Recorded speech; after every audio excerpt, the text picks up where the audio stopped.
Where'd you stay last night? Oh, Corina, where'd you stay last night?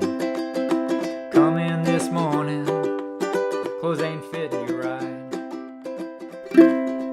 Alright, so it's time we start learning some chords. As you're going to soon discover, learning a few chords on the ukulele is the gateway to lots and lots of music. So what I'm going to be covering today and in other chord-related videos is definitely firmly part of the 80-20 in terms of being able to make a lot of great music on the ukulele. So let's begin just by defining what a chord is. These definitions will be useful going forward. And this will be the beginnings of a discussion of some of the practical aspects of music theory. So we'll do that in this and subsequent videos kind of on a need-to-know basis. So where it's natural to kind of introduce some of these concepts is where I'll be introducing them so that you can understand really where they're supposed to apply. So a chord really just refers to three or more notes that sound good when they're played together. And a partial chord, another term that's sometimes used, refers to two notes that sound good together. And not coincidentally, the frequencies of the notes that make up a chord are related by simple mathematical ratios. And it appears that it's those mathematical relationships that our brain is detecting and that our brain finds pleasing. So music is essentially patterns in their purest form. And so I think of music as like candy for our brain's pattern detection system, only without all the downsides of real candy. And a chord progression, on the other hand, is a way of specifying what the harmony is at any point in a song. So what do I mean by that? Well, if you recall, there are kind of three fundamental elements of music: melody, rhythm, and harmony. And melody are the notes of the song, and the harmony are the notes that can be played alongside the melody that sound good at any point in time in a song. And what's important to know is that the set of possible harmony notes that sound good varies according to where you are in the song. So one note may sound good against the melody at one part in a song and not sound good at another part. And that set of possible things that sound good actually varies as well according to the genre. So some genres will allow more harmonic possibilities than other as kind of part of the unspoken rules. And what the chord progression is really just a super handy shortcut or a cheat sheet for knowing what the set of possible harmony notes are at any point in a given song. So what this means is that when you're strumming chords as you're singing the melody of a song, or as you're backing up another person playing the melody, that allows you to provide both the rhythm with your strumming and the harmony throughout the song. I left Corina. So learning a chord requires that we learn these shapes with our fingers, which are going to feel awkward at first because they're just not something that our fingers are required to do in nature in any capacity. So how do we decide which ones to learn first? There are hundreds, if not more than hundreds of possible chords you can learn. And without any kind of framework to guide which ones to learn first, you could spend a whole lot of time learning chords before you can make much music with them. So we're going to use a framework for deciding which ones to learn first. Turns out that our ears are trained to hear certain chord progressions. There are chord progressions that are commonly used in Western music. And the chord progressions that you're trained to use, not surprisingly, are highly dependent on the music that you've grown up listening to and the musical scale that music uses. So in the West, our ears and our brains are accustomed to what we call the Western chromatic scale. And we've built up a large perceptual apparatus and set of expectations in the brain that are based on that scale and based on the music that's used that scale. And that greatly influences how we perceive the music. It also requires our listeners to have that same perceptual apparatus for them to appreciate the music that we make in the same way. This is quite analogous to language, where we need the listener to know the language we're speaking in order for them to decipher the meaning of what we are saying Same exact thing is true for music and the musical scale that we're using. So every key has 7 main chords that are associated with that key, and those chords can then be further modified to give sort of variations on them to create variations on the harmony. But essentially 7 primary chords that we think about. And then within that, there are 3 chords really in any key that are most commonly used. So in almost all of Western music, there are going to be 3 chords that are most common, and then you have other ones that are less commonly used. So learning those 3 chords plus maybe one more will open up a lot of music to you already. And in the key of C, or C major, those 3 chords are what we call C major, which is the root chord, which makes sense, right? So C major. There's also the next most common chord that you're going to find. We would call the 5 chord if we're talking about it in a key independent manner. In the key of C, that is our G chord. So in all of music, your 1 chord, which is the root chord of the key, so in the key of C, your C major chord will be your most common chord that you'll find. The next most common, your 5 chord, which is the G major chord in the key of C. And the next most common, what we call 4 chord, if we're talking key independent, and we will go over this number system in a later video, but that is the F major chord. So those are the 3 in the key of C. C major, G major, F major. And I said there's one more that turns up a lot, and that we would refer to key independently as the 6th chord, which in the key of C is the A minor chord. That. So those are the 4 chords that are really useful to know and will get you making a lot of music. It turns out that those chords are also good ones to learn on the ukulele because they are not too hard to finger. The only exception being the G chord, which is a little bit tricky, and we've actually covered it once in a prior video. But otherwise, these are pretty easy chords to get under your finger. And the ukulele in general, compared to an instrument like the guitar, is an easier instrument to make chords on.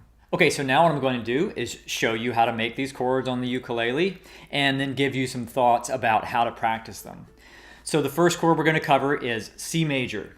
So there is only 1 string that you have to fret to make the C major chord.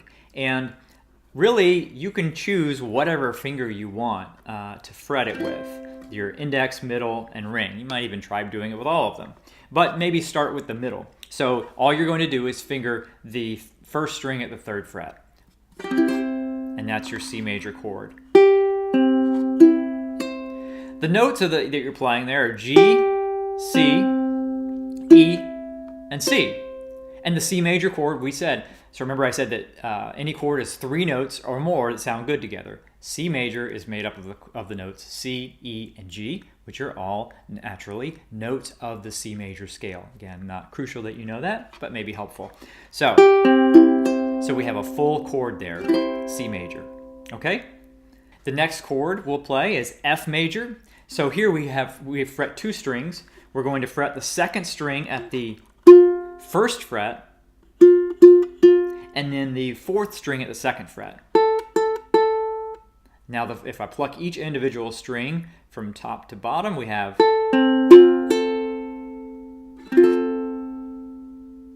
Now, the notes that we're playing here are A, C, F, and A. Now the notes of an F major chord are F, C, and A, or in order F, A, C. So again, a full F major chord. Now we'll do the G major again, which I showed you in a prior video. So index finger goes on the 2nd fret of the 3rd string. Middle finger, go ahead and place on the 2nd fret of the 1st string, and then bring ring finger onto the 3rd fret of the 2nd string. I'll pluck each string individually. The top string is open, and then the others.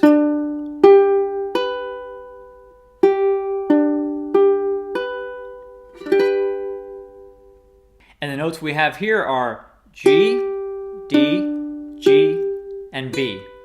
So a G major chord is the notes G, B, and D. So we have a full G chord here.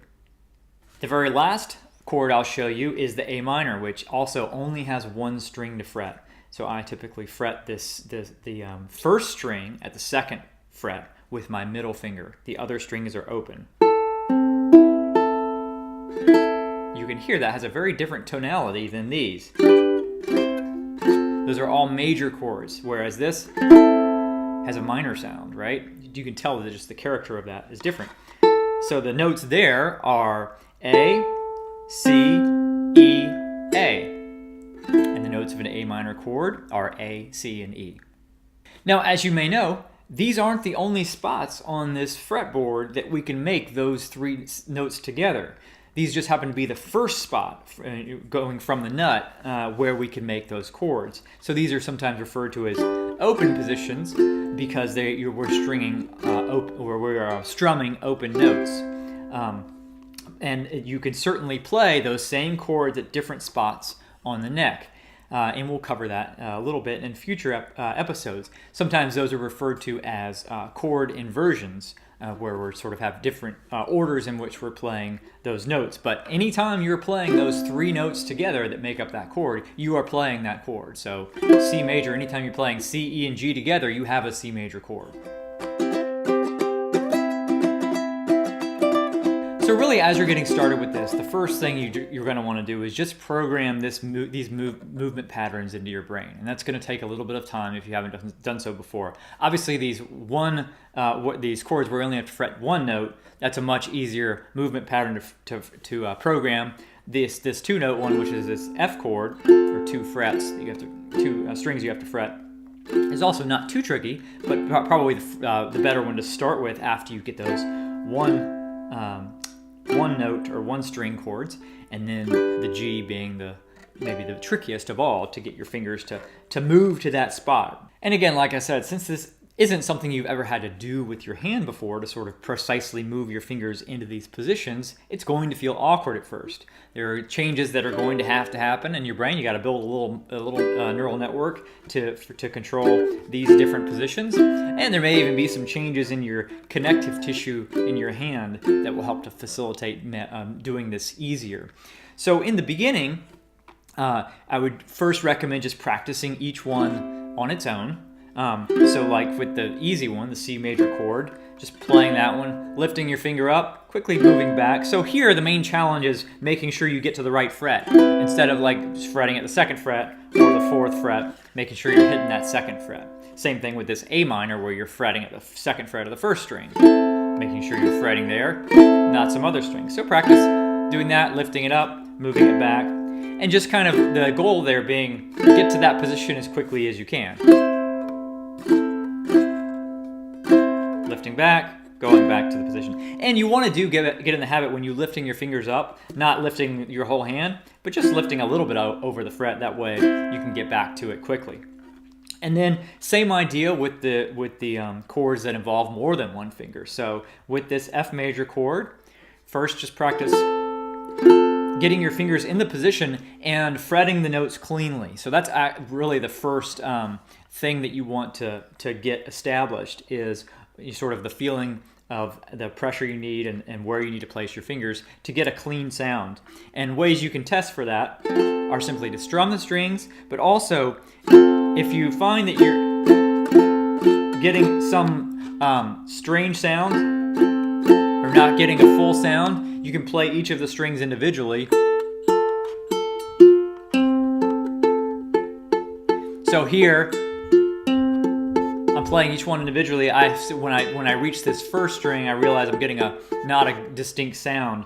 So if you're getting any kind of fuzziness or buzzing sounds and you don't know where it's coming from, you're fretting more than one string, play each one individually and you can figure out which one it is and then make an adjustment and bring your finger in position. As I've talked about in the fretting episode, you want to try to bring your finger as close down to that fret as possible. The further away you are, the more pressure you're going to have to apply to get a nice clean note. So the closer you are, the less pressure you'll have to apply. And so what you can do then with these two-fingered chords, just like before, play it, lift your fingers up, get back into the position again, play it, lift fingers up, Again, aiming to try to bring your fingers into position rapidly, and then also getting a nice clean sound. So a little bit of monotony at first to get this down, but then once you do, there's a lot of music you're going to be able to play.